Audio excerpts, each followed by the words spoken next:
6h31, de volta com o Manhã no Ar e as principais notícias do dia. Fica atento ao horário para não perder o seu compromisso. E durante o período eleitoral, uma das maiores preocupações do jornalismo é evitar a transmissão de notícias falsas. Por isso, o Grupo Record e a Associação Brasileira de Emissoras de Rádio e Televisão firmaram com o Tribunal Superior Eleitoral um compromisso de combater as fake news, as chamadas notícias falsas. Esse encontro foi em Brasília e reforçou a importância de levar ao público um jornalismo de qualidade durante o período eleitoral. O termo de parceria prevê a cooperação entre a Justiça Eleitoral e as emissoras de televisão para combater as fake news, as notícias falsas nas eleições deste ano. O presidente do Tribunal Superior Eleitoral, Luiz Fux, assinou o documento elaborado em parceria com a presidência da Abratel, Associação Brasileira de Rádio e Televisão. O vice-presidente de jornalismo do Grupo Record, Douglas Tavolaro, esteve no encontro como representante das emissoras da Abratel. O combate às fake news, que parecia ser impossível, hoje ele é mais do que possível. Ele é palpável, o resultado que já causou essa nossa atuação preventiva. O ministro destacou que o assunto preocupa a Justiça Eleitoral, que quer evitar a manipulação de notícias falsas que têm rápida divulgação na internet e são compartilhadas milhões de vezes. Um fenômeno que já prejudicou as eleições em outros países. O eleitor tem que ter informações fidedignas para poder escolher o seu representante. E a desinformação, ela gera um estado de dúvida, conduzindo o eleitor a que ele dê um voto que não seja tão consciente quanto aquele que se pretende. Os veículos de comunicação são fundamentais para combater o fenômeno das fake news, que leva à desinformação. O jornalismo de boa qualidade vai atrás das notícias, verifica se elas são verdadeiras, ouve especialistas. Só com essa transparência, o eleitor poderá ter a liberdade de escolha sem interferências. Isso é uma obrigação nossa, isso é uma obrigação dos veículos, tratar a notícia com seriedade, com respeito e em respeito principalmente aos ouvintes, aos telespectadores e aos leitores. A Record TV está comprometida com o jornalismo verdade. O reflexo disso está na programação. São 11 horas diárias ao vivo para levar informação ao telespectador. Mais de 1.500 profissionais envolvidos no Brasil e no exterior. Notícia que é prioridade. Trabalho sério e independente que chega a 200 milhões de brasileiros e alcança 150 países. Não só na televisão, mas também em outras plataformas. A Record TV está comprometida com o jornalismo independente e com o combate às fake news. E essa não é preocupação recente. 10 anos atrás, a emissora adotou a vinheta Jornalismo Verdade. É uma espécie de assinatura que garante às reportagens credibilidade, porque a notícia foi apurada de forma correta e sem interferências. E a Record TV se prepara para os novos desafios. Na semana passada, reuniu mais de 100 executivos e jornalistas do Brasil todo para um encontro nos estúdios da emissora. Um time de especialistas discutiu o cenário político do país e reforçou orientações para todas as emissoras que compõem a rede. A gente tem um compromisso de credibilidade, manter essa credibilidade. Esse é o nosso patrimônio. Então, qual é o nosso compromisso hoje? É fazer esse projeto de credibilidade. Nessas eleições não será diferente. As emissoras ligadas à Associação Brasileira de Rádio e Televisão e a Record TV estarão comprometidas no combate às fake news. E isso faz com que o jornalismo de qualidade tenha só um interesse: informar a população.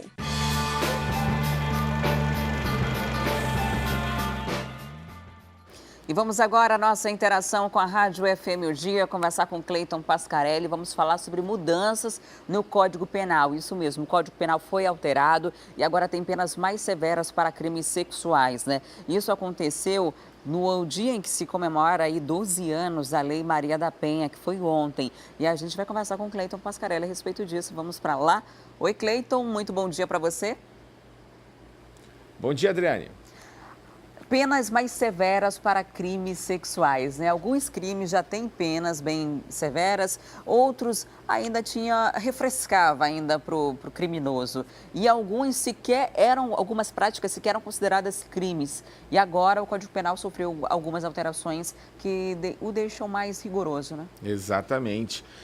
Antigamente, por exemplo, homens que se utilizavam ali do ônibus, né, para esfregar as partes íntimas nas mulheres, eram apontados quando a mulher denunciava, né? O crime era, na verdade, era tido como uma contravenção penal e ele era punido apenas com uma aplicação de multa. Hoje não. Desde a aprovação ontem à noite no Senado Federal de mudanças no Código Penal, isso passa a ser crime também e o homem pode ser processado aí pela importunação sexual, como estão chamando aí os legisladores. Outros crimes, como estupro, também houve acréscimo aí, né? Houve aumento na pena. Divulgação de vídeos de estupro também é crime agora. A questão de estupro coletivo, há agravantes aí, então, além da pena aumentada, ainda tem o agravamento dessa pena. A questão da divulgação de vídeos, né? Enfim, várias situações que antigamente as pessoas faziam de forma desenfreada, que agora vai ser punido ainda mais, Adriane. E precisa muito, né, Cleito? Às vezes, quando não acontece perto de você, você acha que não é uma realidade. Exato. Mas chega a ser uma questão até cultural, quando você fala, por exemplo, de pedofilia, né, do estupro de menores. É tão natural que hoje a gente noticiou o caso de uma tia que levava a sobrinha de 13 anos para se encontrar com um empresário em um motel da cidade. Os dois foram presos, a menina passou por exame do IML, né, para comprovar a conjunção carnal. Enfim, só para você ter ideia que a própria família abraça essa situação, estimula e se beneficia de uma criança, né, de uma adolescente através dessa exploração sexual.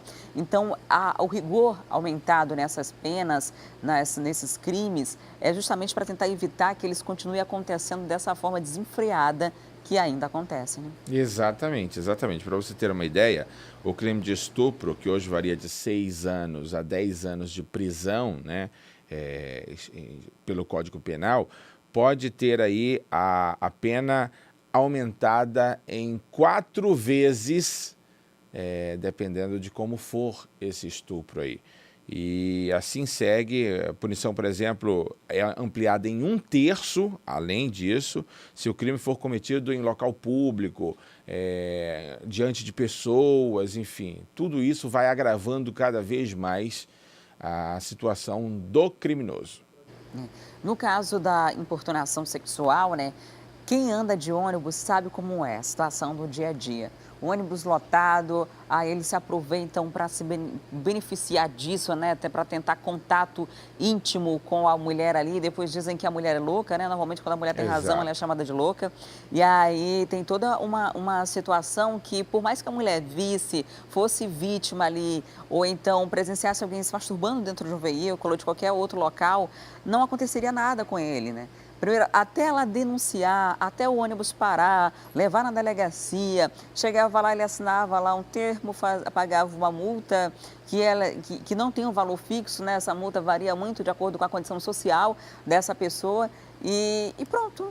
Aí no outro dia ele podia fazer tudo de novo e esperar, contar que a maioria das mulheres não denunciassem, porque é o que geralmente acontece, né? As mulheres ficam tão intimidadas que acabam tentando se afastar, evitando estar numa situação como essa. E agora com essa transformação desse ato em um crime, isso pode também deixar esses marmanjos de barba de molho para que isso não continue acontecendo. A gente sabe que o transporte coletivo é um veículo que tem gente de todas as idades, né? Tem crianças, tem idosos, mulheres grávidas, enfim, é uma situação que precisa ter o mínimo de respeito e segurança para as pessoas que já sofrem aquele aperto todo dia de estar no transporte coletivo com má qualidade. Exatamente. Inclusive, o jornalismo aqui da Record TV já mostrou várias vezes casos, principalmente em São Paulo e no Rio de Janeiro, em que homens chegaram a ejacular no transporte público em mulheres, por conta dessa situação de estar se roçando ali.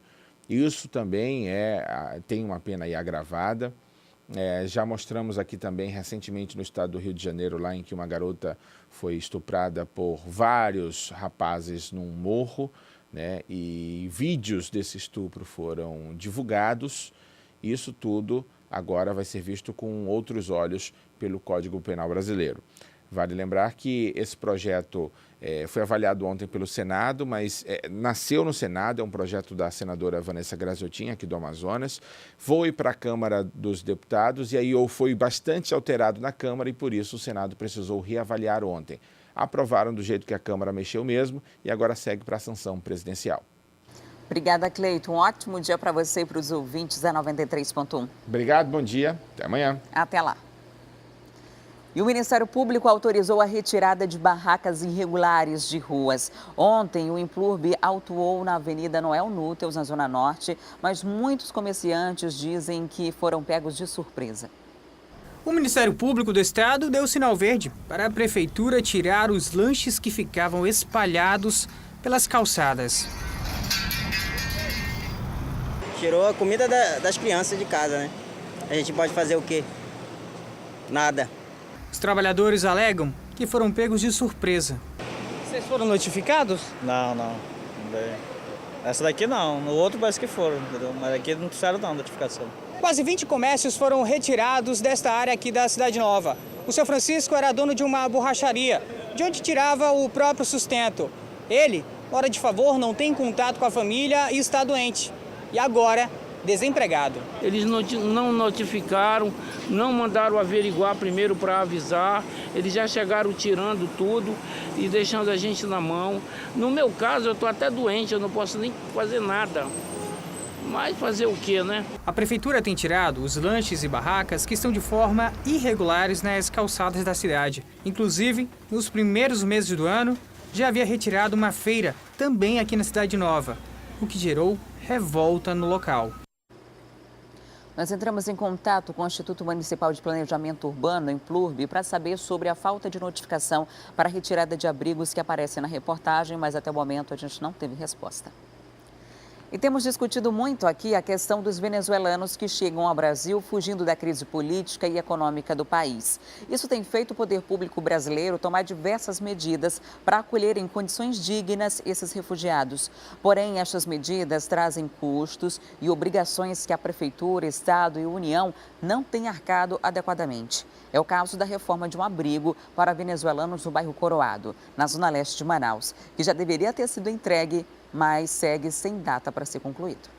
Parte do projeto foi concluída, mas ainda é necessário instalar toda a parte elétrica, construir a lavanderia, separar o local onde vão ser realizados os cursos de formação. E segundo esse ofício enviado ao Ministério Público do Estado e à Defensoria Pública da União, tudo deveria ter sido concluído até o dia 25 de julho. Porém, todo esse processo também demanda um tempo do processo de licitação das necessidades. Nós recebemos o recurso do governo federal e estamos fazendo os trâmites burocráticos para a contratação da equipe técnica.